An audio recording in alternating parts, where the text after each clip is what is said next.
Hello and welcome to this InfoBlocks DNS DHCP Fundamentals webinar. My name is Reggie Ledesma and I'll be your presenter. This is Module 3, Addressing Reverse Lookups and DNS Security. An auto run of this presentation takes about 20 minutes.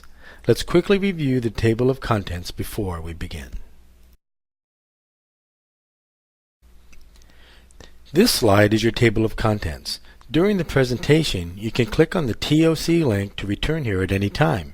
Each bullet item above is a link to that topic, allowing you to navigate the presentation as you see fit.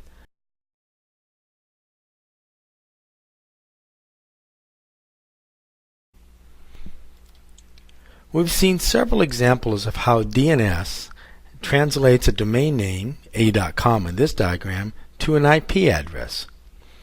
There are going to be plenty of times when you or some application will need to go in the opposite direction. As the question suggests, what domain name corresponds to this IP address? Native DNS cannot do this. The DNS database is configured to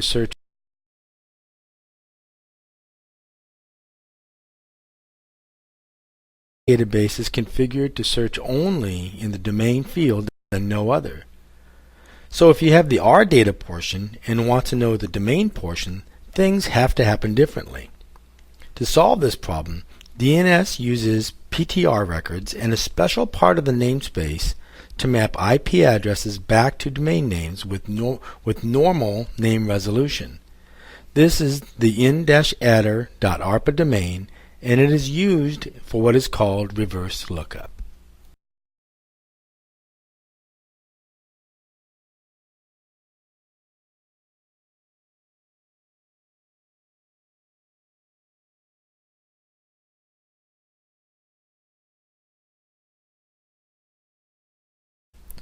One glance at the special zone, known as in-adder.arpa, will suggest what it is used for and how it is constructed.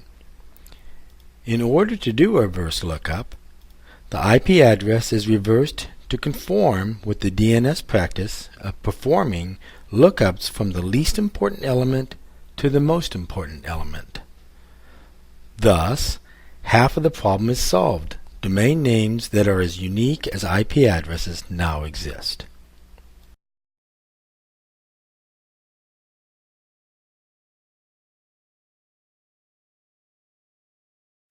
Once the domain name exists in in-adder.arpa, we can set up PTR records that use domain names and will be properly interpreted. Before you get started with these, please remember these precautions. Make PTR records only for the main host name. No alias or alternative names are allowed, and don't make more than one PTR record per IP address.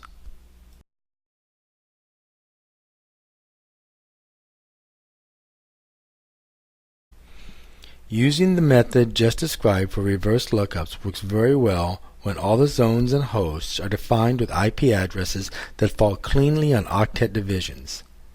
That is, subnet addresses that are cleanly 8, 16, or 24 bits long.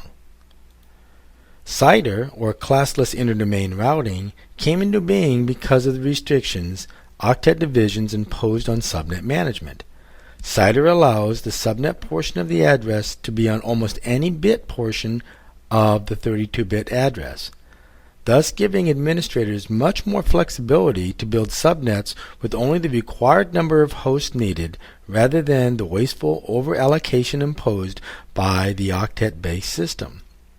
The CIDR solution, while very nice in setting up subnets, causes problems with in-adder.arpa, which assumes octet-based addressing. If you're new to CIDR, you may want to review the CIDR tutorial link before proceeding. Now let's switch to DNS-related security topics.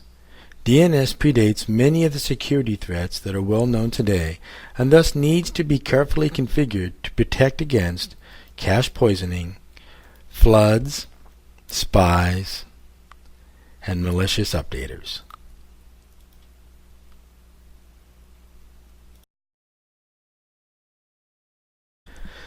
DNS was not designed for the hostile world we live in today. out of the box, it arrives vulnerable to issues like zone exposure, cache poisoning, unauthorized transfers, and unauthorized updates. The next few slides summarize how you might want to toughen up your DNS implementation.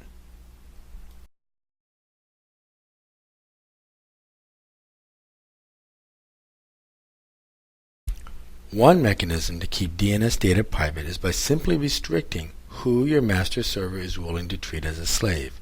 By default, anyone who asked for your zone data can have it. You should configure your zone data server so it will not give out data to just any requester, and tell your slaves to give zone data to no one. Look at this sample zone data file for the master. Note the use of the allow transfer directive and arguments which specify which servers are to be treated as slaves.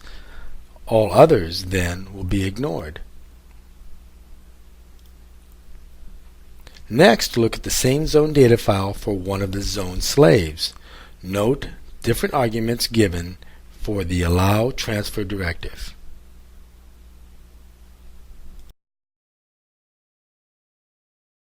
A popular way to protect data that should go to some users but not everyone is the use of bind views.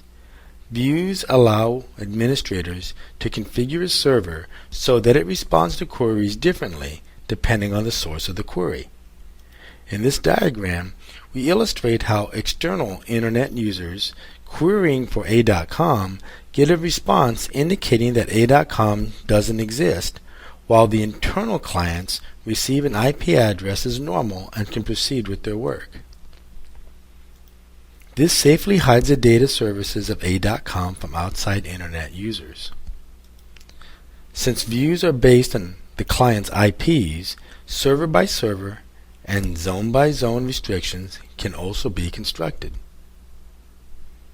If you like to examine a sample bind view configuration, just click on this link to see the actual named.conf file.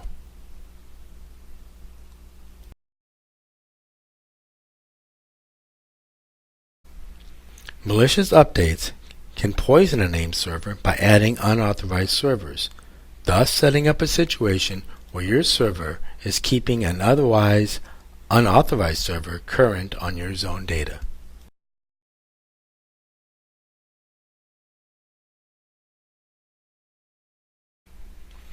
Enemies can craft query responses to legitimate queries by guessing query ID values.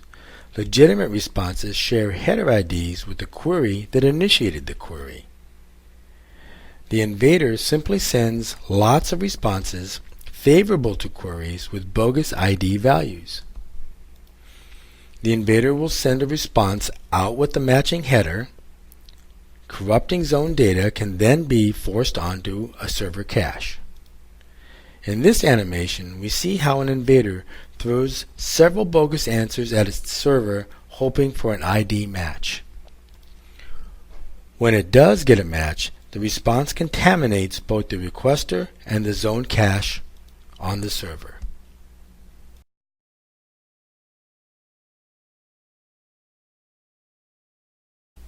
Let's review the two main functions of a named server. First, some are delegated named servers, meaning that they have authoritative data for some zone. This also means that this server receives and processes iterative queries from other named servers for its zone. Second, we might have a resolving named server that deals with recursive queries. We should add a note that being open to resolving recursive queries leaves the server especially vulnerable to cache poisoning.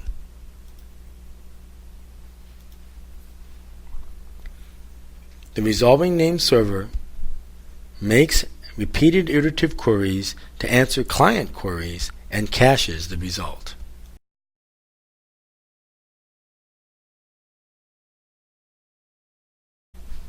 On this slide, we want to segment our discussion into what happens on the outside in the Internet as opposed to what happens on the inside on our intranet. A resolving named server sits outside the firewall, exposed to the Internet. It processes queries for external clients. We also have slave servers for the a.com zone, one inside and one outside the intranet. Both servers should be limited to no unrestricted zone transfers and no recursion allowed. This limits who can receive zone data while delivering reasonable and secure name resolution for A.com to exterior clients. For insiders, we provide a resolving name server with a network path to internal name servers. With this topology, corporate client queries to the A.com zone are safely serviced from inside the intranet, and external queries have a clear path to the outside, but the internal name servers are firewall protected.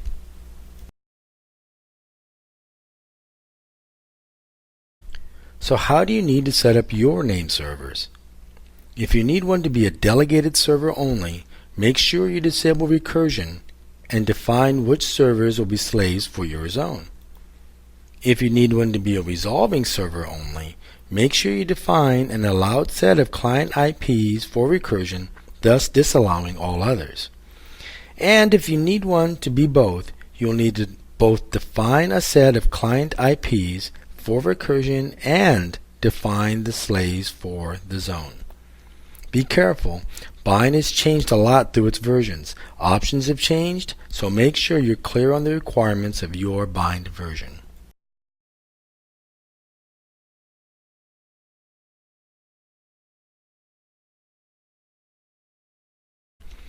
Of course, DNS has to coexist with DHCP in most cases.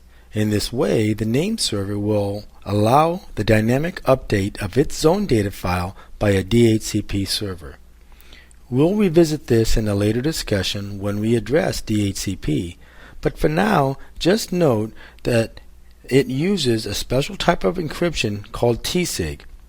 So when correctly set up, dynamic zone data updates are kept safe.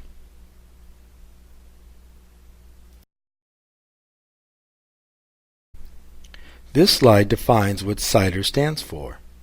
This diagram shows an example of both a traditional classful IP address with the network address separated from the original ID host on an octet boundary, and a CIDR style address where the host ID can start almost anywhere that it makes sense. A 12-bit ID host was not possible under the classful scheme because 12 bits doesn't fall on one of the three octet boundaries, 8, 16, or 24.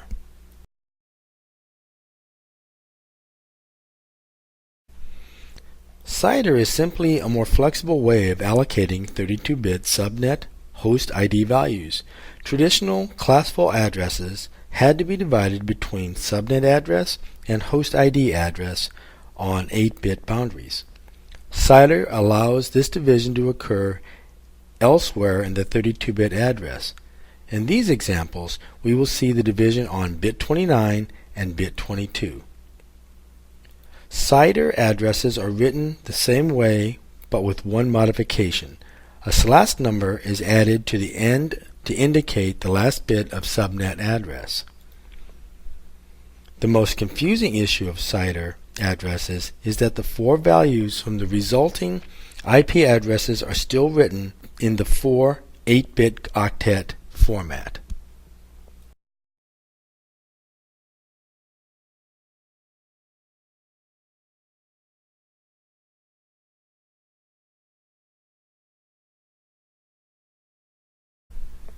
Let's take a look at some practical expressions of CIDR subnet addressing. This slide addresses a subnet address 29 bits wide. Across the top, you see the first 2 octets abbreviated because we're not going to change them in this example. Additionally, we're not going to change the 3rd octet either, but will on the next slide. The octets end as normal on bits 8, 16, 24, and then 32 at the end of the 4th octet. Sample subnet values in this example are either 1 or 0. If blank, they are the same as the sample in the previous line.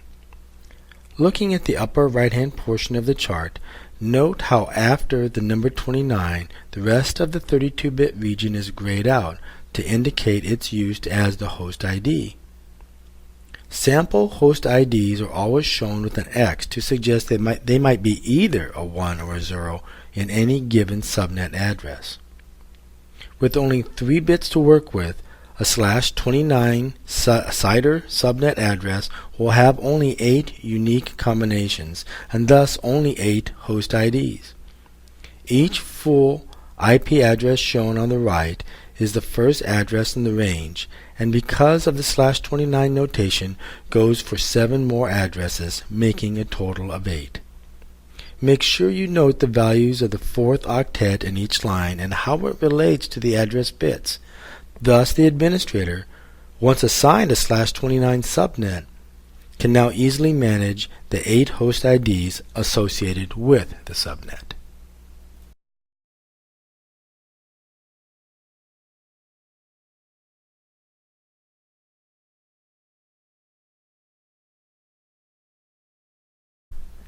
Things get a bit more interesting when the subnet is near the boundary of an octet.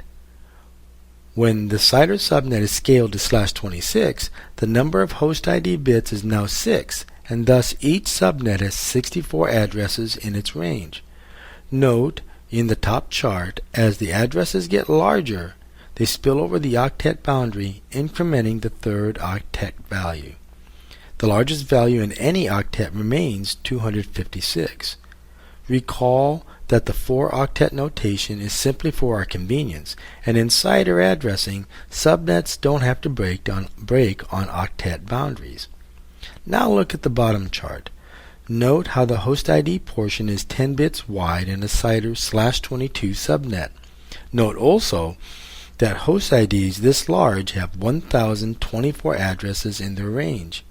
This means that every range will increment through 4 different 3rd octet values.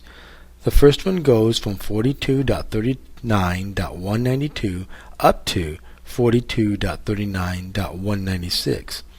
Again, recall that any octet value can only be as large as 256, and after that must wrap around and start again at 0. This chart shows the last 2 values of the 3rd octet as zeros.